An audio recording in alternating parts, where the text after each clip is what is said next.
I'm Addison Brazil. Grief Club, the podcast starts now. Hello, and welcome back to another episode of Grief Club, the podcast, where I take parts of my book, First Year of Grief Club, A Gift from a Friend Who Gets It, and use them as launching points for deeper conversations. Today, we have a very exciting episode because we are welcoming back two of our favorite guests, Shelley Paxton and Ashley Reed. Welcome back to the show. So today we are hopping right into the week where I bring up the idea of a clarity cleanse.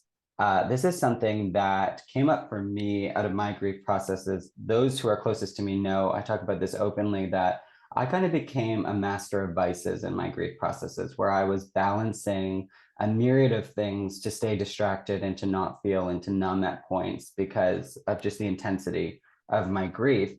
And so this became a really active thing in my toolbox that I go back to a lot, that I call a clarity cleanse, where I will just sort of take the things that I know are not serving me, that are maybe giving me a little bit of a dopamine hit and distracting me, and kind of step away from them for a period of time. And it sounds a lot easier than it is. And anyone who's done that knows that. But I specifically wanted to bring these two special guests back because the clarity that you guys have found in your life, both personally and professionally, just have inspired me beyond. And you've both been on the show before, and we'll link the show notes for your own individual episodes. But I wanted to, in the spirit of the show, give you the chance to on your journey for a couple minutes, but specifically around the clarity you guys both felt in leaving, industrious titled careers, for the clarity of what you're doing today. I'd love if we could just hop in and talk about that for a minute. So Shelley, do you want to kick off? Yeah, listen, my journey has been littered with vices. And if I'm honest, it still is. So let's start from that place. And the clarity of my journey, this calling to leave my super successful, by all traditional definitions of the word, career in the corporate world.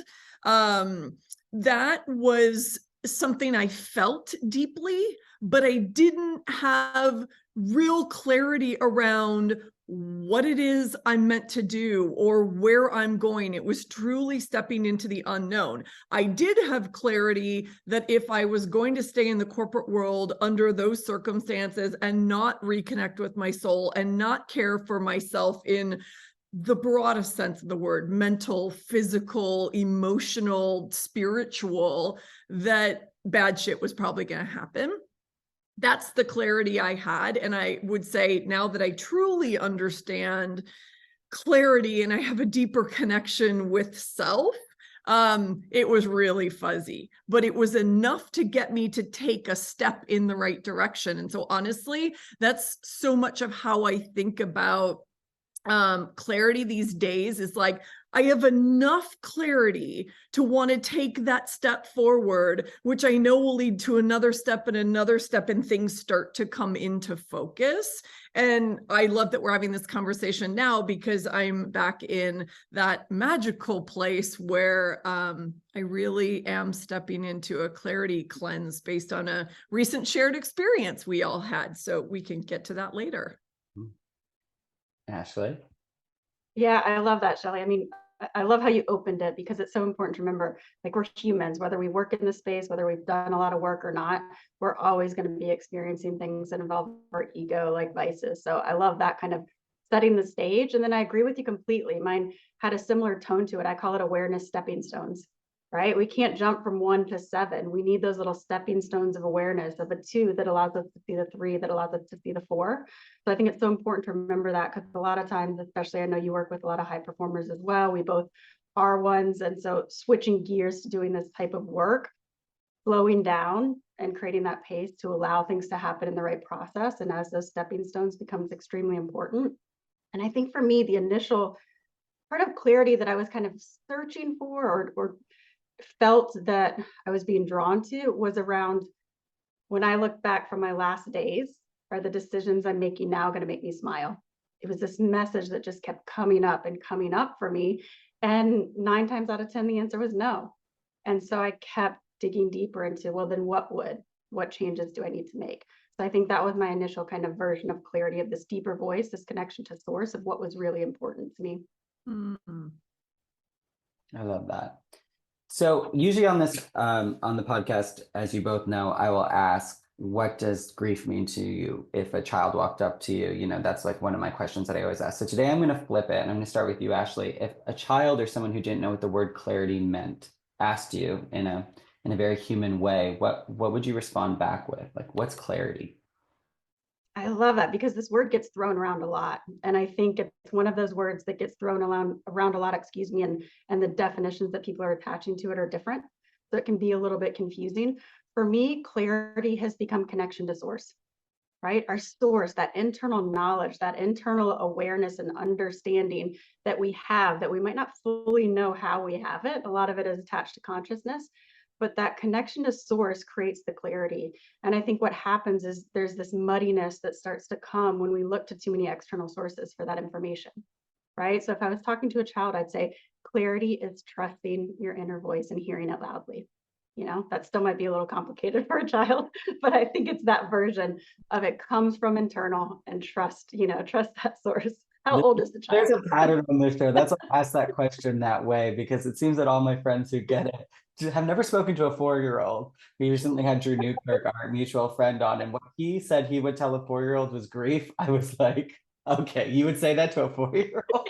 You know, it's So how did I do? Maybe a 10-year-old? right. Could that qualify for that? Answer. Yeah, but I think the key there, Go ahead. yeah, sorry. I think the key there is just internal, right? I think a lot of times, even when we're looking for clarity, especially in this day and age, and I'm a big fan of this medium. Obviously, we're doing this podcast, but podcasts, reading, whatever it is, we're always looking external for answers that are oftentimes internally sourced.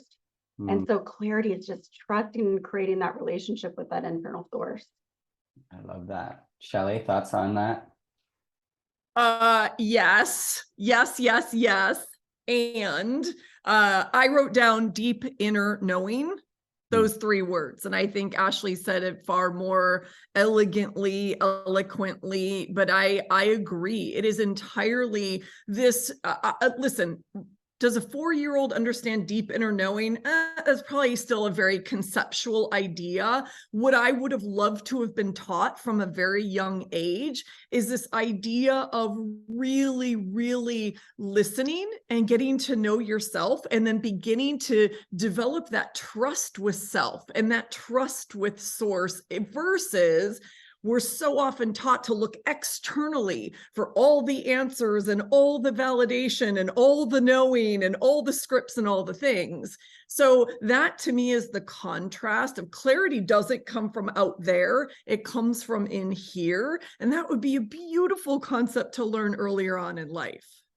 I love that. And I'm going to be honest, when I thought about this last night, the things that came up for me, and I think this may be because I've attached this word now and sort of branded it with clarity cleanse. It's something that I like always think of these two together, which, you know, is this idea of taking things away to feel good or feel better. If I'm being honest, like that's how I accidentally naturally let this evolve into that in my head.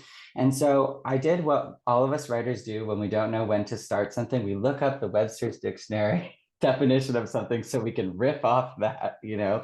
But it's interesting because it actually, the definition is the quality of being coherent and intelligible. And for those who would also need to click intelligible, like I did, intelligible means to be understood. And I just kind of had this moment, much like you guys are talking about right now, where I went back to, this isn't about doing something to get clear, to feel better. This is about understanding. This is about getting to a place where you understand what you're doing, how you're behaving, how you're showing up in the world, no matter what it is, you know, negative or positive, deconstructive or constructive. You know, it's about having understanding around that so that you can take action. So it's pretty crazy how the looking up the definition on the dictionary actually really helped me go, whoa, I was really thinking about this a different way. Like if I have clarity, then I'm clear and I'm good, you know, and I did air quotes for those listening around good, of course. But this idea of like, I need to get rid of stuff so that I can like be in this good space. And it's really more about understanding everything that you're doing and how you're being and acting based on that. So I really love how you guys were right there, but I had to do some homework to get there. Oh, we've all done our homework and we've learned the hard way, right? All right. Can I add something under what you just said, Addison? It aligns totally with one of the things I took away. I know we'll get into our many sources of inspiration around clarity, including Dopamine Nation, written by Dr. Anna Lemke. I'm not sure how to pronounce her name. I wrote this quote down. It blew me away. And I think it so aligns with what you just said. The quote is, "Feeling good has become confused with highest good." And I was like, holy shit, I've done a lot of work and I did not really see that. And that started to shift things for me because I think I'll speak from myself personally, I've become obsessed with, how to feel good, how to feel good, how to feel good without realizing that I'm chasing those dopamine hits. And that's where my vices just start to line up like obedient soldiers, right? And feeling good versus highest good was just like that was an epiphany for me and something I think that's worthy of digging into. Yeah, absolutely. And I'm going to say there's never more tempting time, but when you're honoring the loss of something deeply meaningful, when you're grieving, I mean, it's just so uncomfortable. It's just, there's so much there. So it's like, naturally, you're going to want that anyway. I know that it's like anything to not feel those feelings. And like, we can all take a side giggle because I'm like at a place in my own grief journey where you personally both know that I'm just like feeling everything again, and even positive things after grieving so intensely, I'm wanting to get away with. I don't want this clarity, so it's so funny because I strive to have this clarity and this openness of understanding myself fully. And then when it shows up, exactly what you're saying, where it's like, oh, I just want to feel good, which would sometimes feel good if you ask the 5 whys on that, you get to like not feeling anything is what you're really after. And a complete lack of clarity, right? Yeah. And often being closed off from what Ashley so beautifully was talking about, like closed off from self, closed off from source, all of it, right? We think we're doing something that's going to make us feel better, but it kind of is it's sort of the wandering path that often makes us feel more lost and maybe even a little bit more alone. Yeah, it's so true. And I love what you guys are saying. I completely agree. And I think one of the things that I've been playing with, and I think Addison, you and I've talked about this a little bit, is that reframe of what good is, right? And I think we all use air quotes with good in the world we work in because we realize it's an assigned meaning in itself. But if we look at the human experience as good, right? How can we embrace everything that we get to experience as a human? Right? We get to experience grief. We get to experience something so powerful. It can literally shake us to our core because as a human, we get to experience love. And when that's lost, we experience grief, right? So if we can start to look at all of these emotions and experiences we have as a human as quote unquote good, or a blessing that we get to live in them, that we get to feel them, then that shifts and we don't have to run away from those scarier, more challenging emotions. So a lot of it too, I mean, those are very, very deep reframes, right? We've been taught how to relate to certain emotions from the day we came out of the womb. So it's a lot of unprogramming, deprogramming, reprogramming. But I think it's really important to remind ourselves we have that choice of what do we actually see as good and bad. And just changing our mindset around it can start to change that reaction that we have to it as well. And keep in mind, it's a muscle, right? We start with that 1 pound weight, that 2 pound weight, that 5 pound weight, because it'll feel a little foreign at first. But it really is a great way to start to make some of those things that feel uncomfortable feel more natural. You've reached Grief Club. Leave a message after the beep. Hey Grief Club, it's me. Yeah, I know you probably thought you'd get a break from me during this ad, but sorry, it's me. I wanted to take a minute to tell you about one of my favorite places in the world, Modern Elder Academy. It is the most beautiful location in Baja, Mexico, and I've gone multiple times. I've been in both their sabbatical sessions, which allow you to just go down there, kind of set up home base and take part in deep conversations, connecting with other like-minded people, yoga, activities. You do as much or as little as you want. You can even work while you're doing it. It's amazing. They also have 1-week workshops that just get you so intimate with where you are and who you are in your life right now. I can't tell you how much wisdom I've fed on whenever I am in Baja in that magic. Also, how much food I fed on, because the food is beyond. Chef Tony is the man, and I literally return year after year for that food.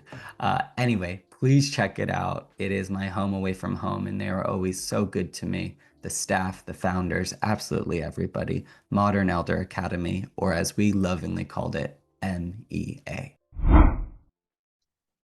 So I want to use this as a segue, and Shelley, I asked you both to kind of come with some thoughts on dopamine. And in the book, and just in my life, I do lead people to the book that Shelley mentioned by Dr. Anna Lemke, Dopamine Nation, because it's just really interesting in the way that our brain works. And what I found really interesting was I had a general idea of dopamine, of course, like I understand. But when I read this book, what I didn't realize, and for those listening, dopamine is the neurotransmitter that shows up when in your pleasure center, basically. So you have like this teeter-totter in your brain with your neurotransmitters of pleasure and pain. And so I always thought like something feels good, you get a dopamine rush, and then, the teeter-totter goes back to even. But in reading this book and studying Dr. Anna Lemke's work, I didn't realize that when that happens, the pain, what she calls the pain gremlins, jump on the other side of the teeter-totter, and they actually don't bring it to balance. They bring it beyond, to create this discomfort or this withdrawal or this come down, to make you want to go back to the thing that gave you the dopamine rush. So I always thought it was like kind of like evening out, and then it's like, okay, whatever happens from there. But it explains a lot for me, and a lot of the patterns around like trying to gain clarity and feeling uncomfortable and like having like mini withdrawal. And like, I'm not talking about substance abuse or addiction, and I think we'll sort of steer clear of that today, but these everyday things that we're drawn to, that get in the way of us having clarity. So something as simple as scrolling on Instagram, I'll admit, it's like you're doing it and then you stop. It's like, okay, like that, I will literally have the thought, this does not feel good anymore. And I like stop doing it. But then within 5 minutes, I find myself, I'm scrolling and I'm like, what are you doing? Like, but it's just like, so it really clicked for me that like, you have to give yourself the permission to feel that discomfort, because that's naturally what's happening, that the teeter-totter's actually got to go the other way. And it's only by not giving into that discomfort that shows up that it will eventually find homeostasis and like go back to normal again, which is wild, because I just don't, like, I was just thinking there was something wrong with me when all the gremlins were on the pain side and sticking it out.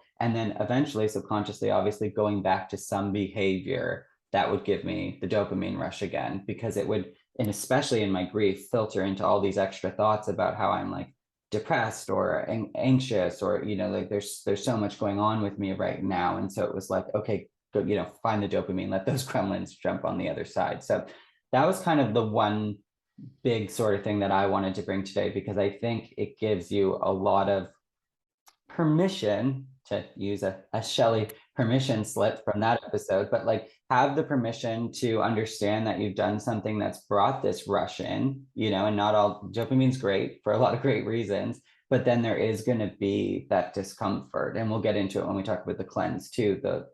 There's probably the first few days are not great. But I'd love to hear your guys' thoughts on that, or what sort of what kind of you wanted to bring to the table today in terms of dopamine. Ashley, I'll throw it to you. Yeah, sure. Yeah, I mean, I think it's super interesting, right? It always helps us to have awareness around what's going on within our bodies, our brains, our mind, whatever it is, because that awareness becomes that tool that helps us create conscious choices around what we want to do with the information. So I love what you're saying. And I think for me, it's an area that I find super interesting, because I think dopamine itself has started to be attached with some of these negative things because of the dynamic you're describing. But it's really only negative when it's the Trojan horse, right? And so what I mean by that is, for example, I've been doing cold showers for almost 4 months now. Tough in the beginning, different story, but really beautiful for my body. When I was first doing it, it was more for my immune system and healing. But as I read more about it, I learned that it has natural capabilities of increasing dopamine in a healthy way. But there's no Trojan horse that from that cold shower, that dopamine isn't drawing me into something that's bad for me. Right. And so I think where we need to be careful is when dopamine, like through social media, for example, I think the Social Dilemma documentary does a great job talking through this and explaining it.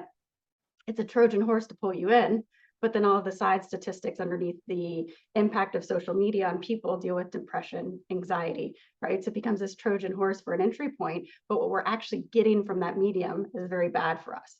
So I think it's important too, I guess the first thing that came up for me is that distinction between like, are there healthy ways to promote that feel good feeling and ways that we can support our body in doing that? And then are there ways that's much more common in society today that dopamine hits are being used as an attraction mechanism, kind of like a Trojan horse, to bring you into other things that are more harmful and addictive in a different way? And I think, yeah, Dr. Anna Lemke definitely makes that distinction of when something, when you're treading towards drugifying a behavior or, addictive, it's when the dopamine rush is leading to harmful in a way that affects your life in that way, exactly like you're saying. Yeah, and cold showers as an example of positive way to reset dopamine. Yeah, exactly. yeah, and exercise too, right? I mean, I think there are so many different ways to do that. I think the unfortunate reality in the case that Dr. Lemke's made in Dopamine Nation and that others have made is that more of us are erring on this side of like over indexing on the pleasure dopamine rush to the point where we can't actually get enough of the thing. And now we're completely out of whack. Like we need the thing in exorbitant amounts to even kind of normalize, quote unquote, ourselves. And I see that happening everywhere. And so as an example, one of the things that I think about, and I was totally in this cycle for a very long time, I was on the busyness treadmill. And I think busyness in our society is also an addiction. It might not be a common one that we think about or that we talk about, but that like, oh, I've got like we may complain about it, like my schedule's full, but it's making me feel worthy. It's making me feel productive. It's making me feel important. Those are all dopamine rushes. So I think this is also kind of insidious in the way that our culture is rewarded too. And it's a big part of my whole mission to say, how do we rewrite the script of success? Because I think so much of it is riding on these, chasing dopamine, right? And when we can't find it in that way, we go home and we drink a lot. Right? Or we're caught in some part of that cycle. And I'm not an expert. I'm not pretending to be one, but I am speaking from personal experience and conversations with a lot of clients and others who've been in similar situations over the years. Yeah, I think that's why for me, this idea of kind of building my own little clarity cleanse really started to work for me, because like I said at the beginning, I didn't have one thing when I was struggling that everybody could point to and be like, oh, Addison's become addicted to X. It was like very masterful, like you're saying, and staying busy in different ways and doing one thing here and one thing there. And some of these things, like you're saying, were highly celebrated. In fact, they're the things I'm still celebrated and eulogized for, to this day, these high achieving things. But like, was, going straight into running a successful nonprofit for children with brain tumors right out of my brother dying of a brain tumor, like, was that really like the thing that was going to serve me the most? And so like, obviously no regrets, but when I look at it, it's like, whoa, you were doing this really masterful thing, drinking one night with friends, going to meditation at the next night, or yoga, or like intense exercise, and then like doing like intense charity work while working. So nobody could turn around and be like, hey, what's going on over here? So that fits in another kind of like party day. And so it was just kind of really keeping an overall lack of clarity on how much I was struggling when I look back. It was just this beautiful way. And Dr. Mary Frances O'Connor, who wrote The Grieving Brain, who he had on, she's like, that's one of the greatest tools at the beginning of grief. Like, do not punish yourself. If you're sitting there right now nodding, this is me, like I'm doing this, it's like coming back to that good and bad thing. Like, that's not at all what this is, but it does allow you to start to understand maybe what's happening. And for me, I had to go back and try to undo and unlearn and reprogram a decade of that behavior versus maybe getting to chat and hang out with these wonderful ladies on a day like today earlier in my grief process and start to be just a little bit aware. And it's not this like, let's be mean to ourselves thing. You know, that's the hardest thing of when I read Dopamine Nation or when I listen to interviews about this stuff is I try to sort of go into this like, you're addicted to this, and like started like almost getting sort of mean with myself and like, and that's the part where I'm like, that's not what clarity is. That's not what clarity is. It's not like knowing better than yourself so you can scold yourself into not behaving the way you do, you know? So that was like such a big trap that like, you know, there's this pattern right now going back to these different places. Like we were all just down in Baja of like wisdom for me right now. And it's the fourth time around, the fifth time around, I'm like, oh, like this is true clarity. Like this is the way that you can really approach this in a way that serves you. So I just thought that was just like a really cool thing. And I just always want to remind people, because I know how easy it is to get in that driver's seat of like judgment and like, I because I'm aware of this and I'm judging myself for it, I'm taking care of it. And I just like want to be like, that's like something that I believed for a long time. And that falls into that fixing grief category, that belief that this can be fixed and taken care of. This is something that we'll honor every day. So that just like was like a blaring light of like, hey, maybe your book's not full of shit. Little moment for me. It definitely isn't. And just quickly on that, if I can add, I love what you're saying, because, you know, these are the tricky ones, right? And it happens a lot in the industry of self-help or awareness work or inner work, whatever you want to call it, around grief and other areas. When we're doing good, again, air quotes, externally, we look at it as okay, no matter the quantity, no matter how busy we are, like Shelley was saying, right? We're doing good, so it's a good thing. But again, like we were all talking about in the beginning, it's external. Right? The more we're doing external, most likely the more we're avoiding internally. Right? That's a broad statement, but I would stand by it. And so we want to look at that busyness like Shelley was doing and remember the danger in that, even when it's for good. Because a lot of times that's how the ego can creep back in. And same with the concept of judgment, right? So when we start to do this inner work on ourselves and we come up to challenges, that resistance, those triggers, all of those learnings are our teachers. But our ego is always looking for an entryway to come back in and play, and judgment is a big one. So if judgment starts to enter into the game, quickly use that as a flag and remind yourself of curiosity and compassion, right? Rather than that, why am I doing this? Which is human nature from an ego standpoint, and it's okay. Lean into that curiosity and compassion and think, okay, why am I doing this? What's going on? What am I needing from myself right now? What am I fearing? What am I feeling that's too hard for me to handle? Use those moments to learn about ourselves, because when we kick back into curiosity and compassion, the ego can't re-enter with judgment. So it's just about that deeper awareness, like you were saying, of better understanding where we are and what that means. And look at the stepping stones you went on, right? Like we say, we're all in this process where it might have taken 5 different versions of this, but each time you were shedding layers, which allowed you to see what you were going through a little bit differently next time. And a little bit differently next time. And now you're in a place of deeper clarity because you allowed and trusted that awareness process that kind of works on its own time as it's helping you shed. I love that. I absolutely love that. And it's a perfect segue too into what I want to do before we wrap up today is sort of openly sort of build how we might build a clarity cleanse for ourselves and talk a little bit about that. And for each of us, it would obviously be different.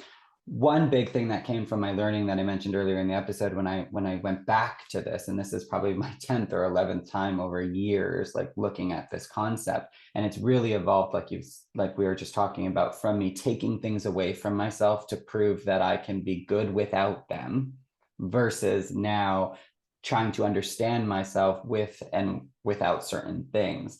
So a big thing that's shifting for me today as we go into this exercise is that I'm not just focusing on what I'm taking away. So I love what you just said. I'm also focusing on, in my clarity cleanse, what I'm adding. So I just wrote in like huge caps lock on my piece of paper, like adding curiosity, adding compassion. It's like, what are you choosing to bring into the clarity cleanse versus I have to quit social media for 30 days because I know it's bad for me. I'm not going to drink because when I drink, I wake up the next day and I feel groggy and I'm not connected to my purpose. So it's like it becomes, in the past for me, it's become this list of things that I shouldn't do. Shackles of should, Shelley, get ready. That I shouldn't do if I want to be clear, if I want to be there. So I just wanted to say going into that I also would love to hear what you're adding into a clarity cleanse. So I'm happy to start of what I'm going to kind of set myself up for here. I'm the younger bro in this family. So I recognize that social media is really warped into not only my intense grief process, but into an adulthood. And for those of you that don't know this, in my work in men's mental health, I found out that the male adult brain, puberty doesn't even finish till 26. So both my brother and my father passed away, and I was given these devices and this technology before I was even really grown up or my brain was fully formed. So there's a lot of honesty that I have to have around that. And I'm not just talking about Instagram and Facebook, I'm also talking about the myriad of dating and sex apps that exist around also a time where we were all forming and figuring out who we were and in the world. So I'm being extra honest today about how that is wrapped up in, there's nothing I can do or change about it, but how that's wrapped up in whenever I look at these clarity cleanses. So for me, social media is a big one where I feel like I'm definitely doing the scroll in a way that doesn't serve me. And I'll also be honest that when I bring that up, immediately another part of me says, that's the way you connect. That's the way you stay connected. That's the way you communicate with people. If you get rid of that, like, then you're kind of shutting down business a little bit, or you're doing these things. So the gremlins are like jumping on immediately when I think about that. But so what I've done is evolved to like have certain time limits and rules, basically. What I'm looking at right now in my own personal clarity cleanse with social media is the frequency, how often I'm going back to it. Like, what is going to happen in a day that if you don't check in the morning and at night that you're going to miss, and how important is that thing? And if this is something that's crucial to you, I would hope that person had your phone number, but I have to say that it's complicated and it has become so intertwined that I'd say 60% of people right now text me through Instagram, like normal texts. So it is meant to be back and forth communication. And so it's very confusing. So it goes back to this other concept we've talked about on the show before, is teaching people how to treat you. I'm realizing my clarity cleanse also involves informing other people what I'm doing, the way to connect with me so that I can be successful in this. So that's a really big one for me. I'm definitely going to stop kind of shop dating, the swiping. That's something which, again, is still technology based for me. I'm adding in a conscious consumption element, which means I'm not going to not watch TV or not read, because that's, so much of who I am, and, digesting that helps me to write and create. However, I'm going to spend 30 days being a lot smarter of, this specific TV show leaves me feeling this way. This type of reality show makes me feel gross, those types of things. So those are the types of things I'm looking at. And then, like I said, like adding that curiosity and that compassion. And the compassion one is the biggest one for me, is gently going into every day and around what I'm learning and around the discomfort I know I'm going to feel with all of this, is staying compassionate. I think that's what's going to really shift it for me this time. And I just wanted to share this one quote. It's Dr. Anna Lemke, but she says, social media apps become drugs by augmenting the features of human connection that make any substance or behavior addictive: access, quantity, potency, and novelty. So I just thought that was like really interesting to think about that in that way. I'm going to throw it to you, Shelley. Okay. I love this. Like I said at the beginning, this could not be coming at a more perfect time. I thank you, universe, synchronicities, Addison, Ashley, for all of this sort of coming together on the heels of us being together in deep, intimate community for a week or two together combined. And coming out of that was really challenging for me. And I found myself, I am going to bring up my own wine drinking as one example, because it's a part of my clarity cleanse. It's not the only piece of it, but I found myself, because I like deep community and deep human connection are dopamine hits for me. Mm-hmm. They absolutely are. They're the positive kind, to Ashley's earlier point. And you can still really feel the crash. And I not only felt the crash when I came back to Chicago, where I live alone. I am not lonely. I know I am surrounded by incredible humans. I am plugged into incredible communities, but there is always a moment when I come back into my space by myself that I both rejoice and feel, and just feel low. Mm. And so I found myself in that space over the past week and a half, and I saw that I was reaching for the wine bottle every day.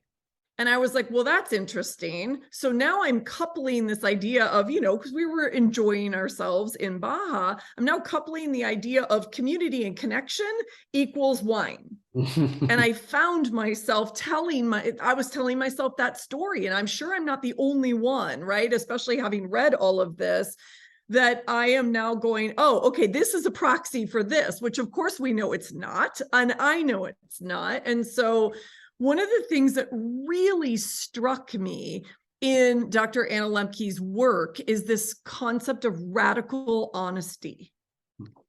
And so about a week ago, I kind of sat down with myself and said, okay, you've been home for a few days now, and there are a couple bottles of wine in the recycle bin.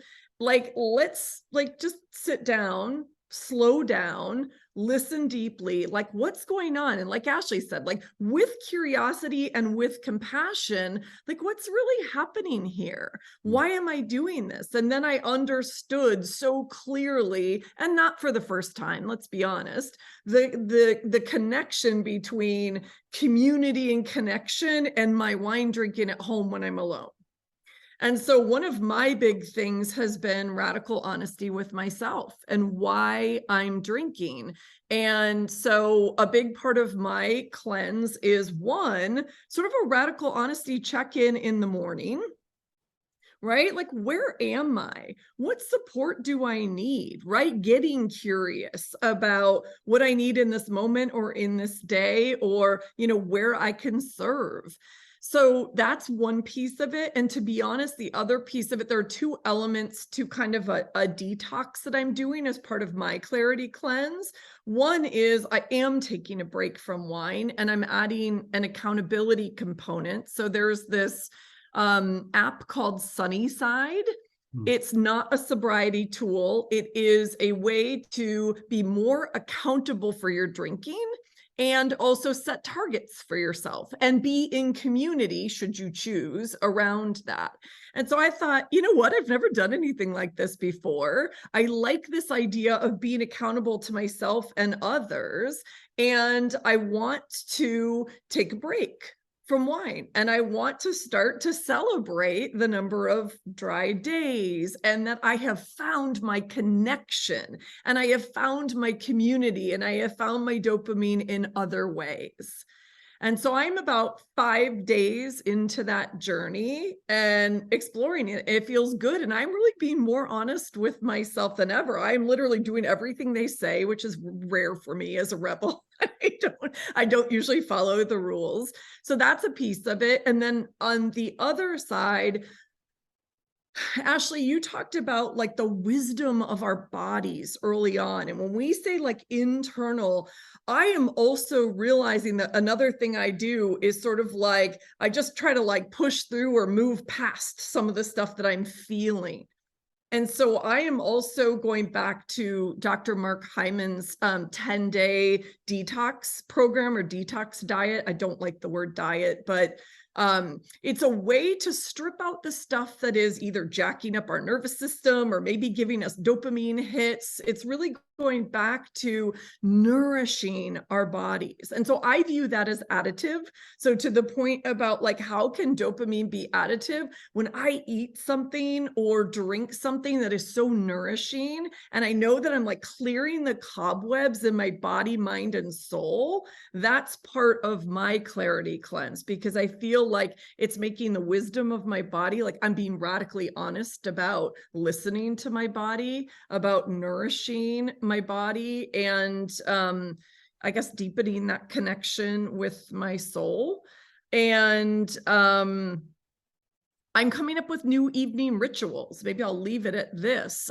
Ritual is a powerful word. It's one that we know from being at Modern Elder Academy, from all the work that we've done. And so the evenings are when wine has always been a thing for me. And so I'm creating new evening rituals where I'm, laying on my bolster, I'm dancing to my music, I'm finding my, favorite teas, I'm reading actual books. I mean, I'm doing Mark Hyman everything these days, it seems. And so I'm finding ways to create those rituals as a cleanse. And that's a beautiful way to kind of ease into sleep, which is obviously such an important part of clarity. And maybe I'll pause on that. Yeah, I love that. And I want to ask each of you this after you share. So what would you say in one sentence is the one thing you're looking to understand from this clarity? Do you want us to answer that now? Yeah. Let's see.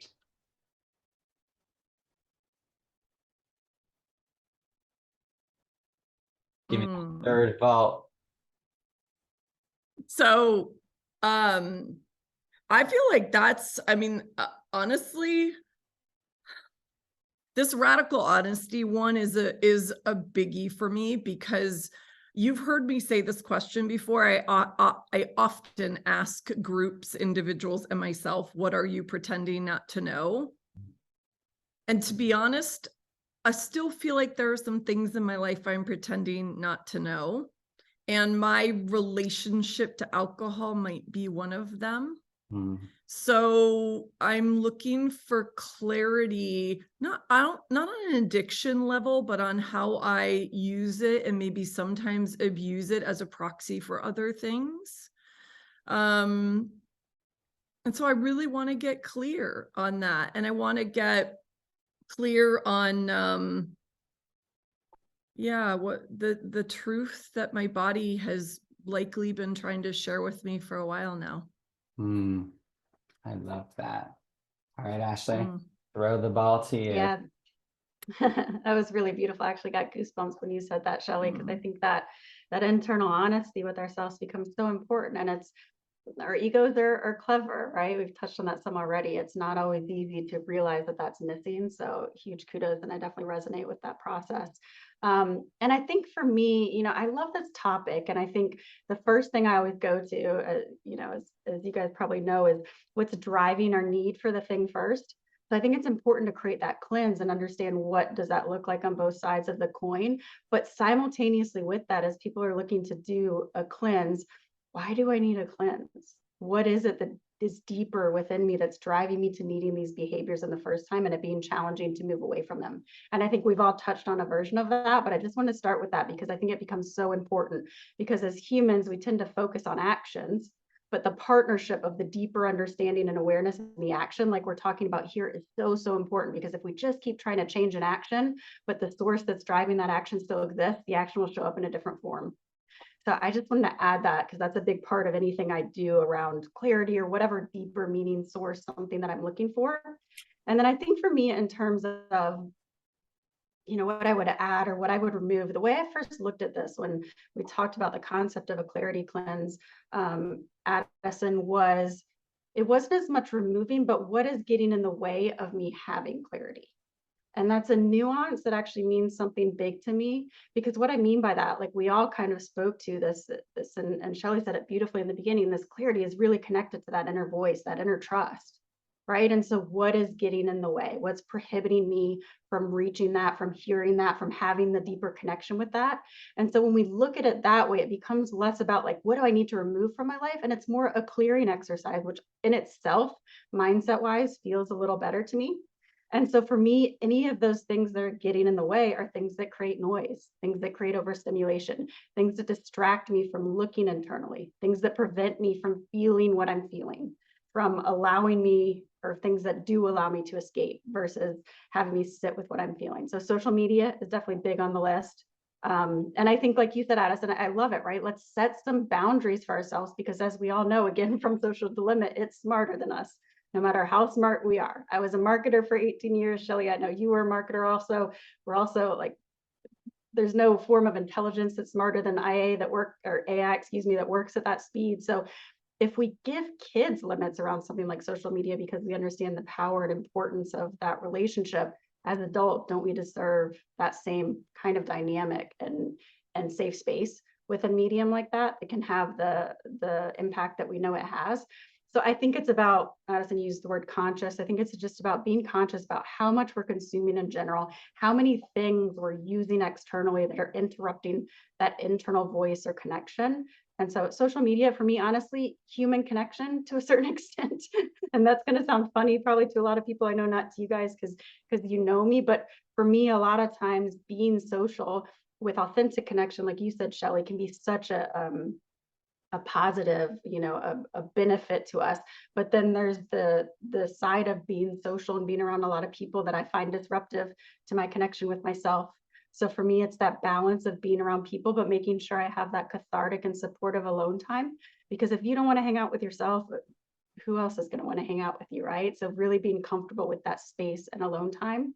So I think those are the two main ones. And then when I think about adding in, which kind of integrates with these, what then deepens and creates an easier connection with that voice? So what do we need to remove to hear it more and create more space to feel it, and what then strengthens it, kind of like that muscle building we've spoken about? For me, breath work is a huge one of those. Breath work is medicinal for me, like plant medicine. The experiences I have, what I move through, the shedding, the deepening is extremely powerful. So something like breath work becomes a portal for me to hear and connect with myself better, which is where, like we said, I believe that clarity comes from. Meditation, having daily practices and honoring those. And Shelley, I love what you said. I was struggling a little bit because we have that rebel thing in common, which I love about myself, but sometimes that has me having a challenging relationship with commitment. And I also really connected with the language of ritual recently when we were all together. It hit me differently. And so I've been shifting some of these things that I want to do for myself to support myself from something that I have to do. And this, even this commitment, that language is challenging for me, to a ritual that's honoring me.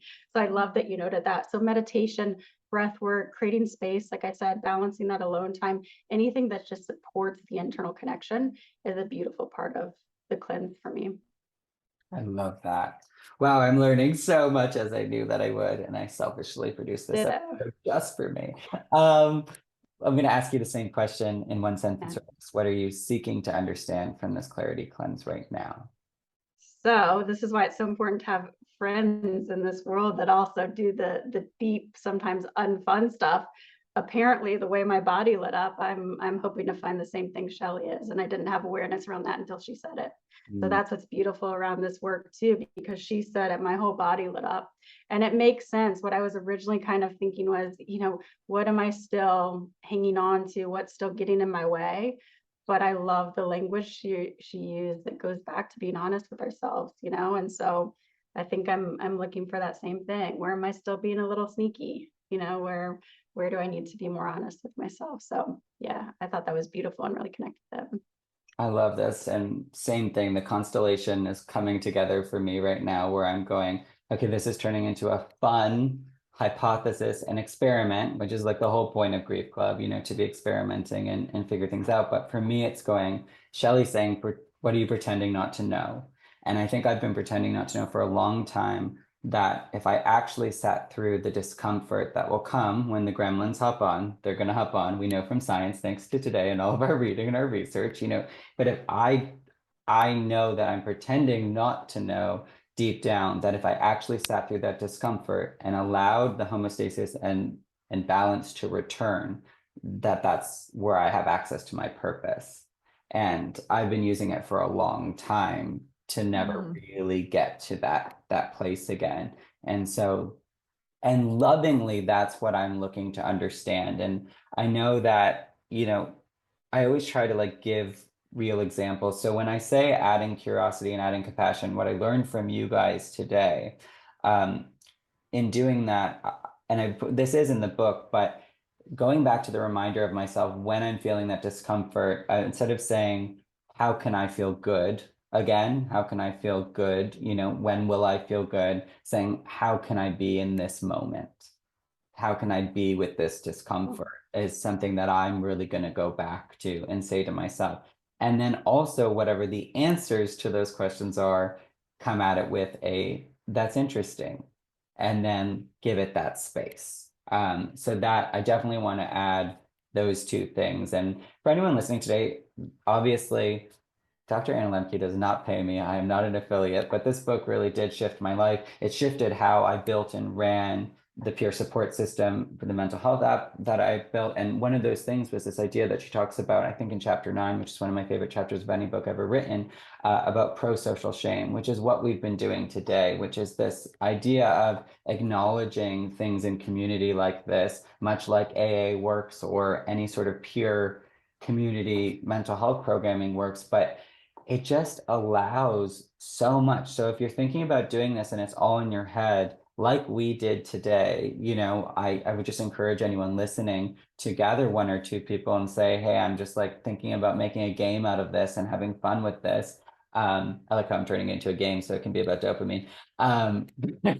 You know, but yeah, there's going to be a lot of finding the funny in all of this, but I think it is just such like a wonderful thing to gather the people that you know that you can be honest about this. And I think by listening, I know for me today, by listening, when I went there, then Shelley went there, then Ashley went there, like it's just it's very safe in all of this stuff, these words, like things that people have with addiction or vice, or I felt nervous even professionally about saying some words today that I really wanted to say and be honest about. I left out that I won't be engaging or watching pornography for the next month, I think quite purposely. And I just want to correct that and be like, these are all things that we know and every human does. And if we can't be honest in like grief club, then where?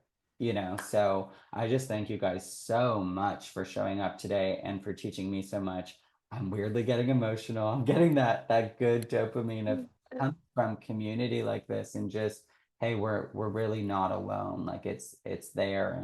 And when we get together like this, it's just, it is insane how much I have learned in 40 minutes, and then the excitement that I have for everybody who will listen to this and be able to kind of really start to think about these things for themselves. All right, I can't break tradition though. We got to find the funny before we tap out. So we got a couple minutes here. If anything's coming up on dopamine or anything that's where are we finding the funny these days? I saw this meme, which brings us back to social media, which I already hate that I'm already back on social media. But have you guys seen the meme that's going around of the guy, the coworker who's at his boss's funeral, and he says, and the like quote says, look who needs to think outside the box now.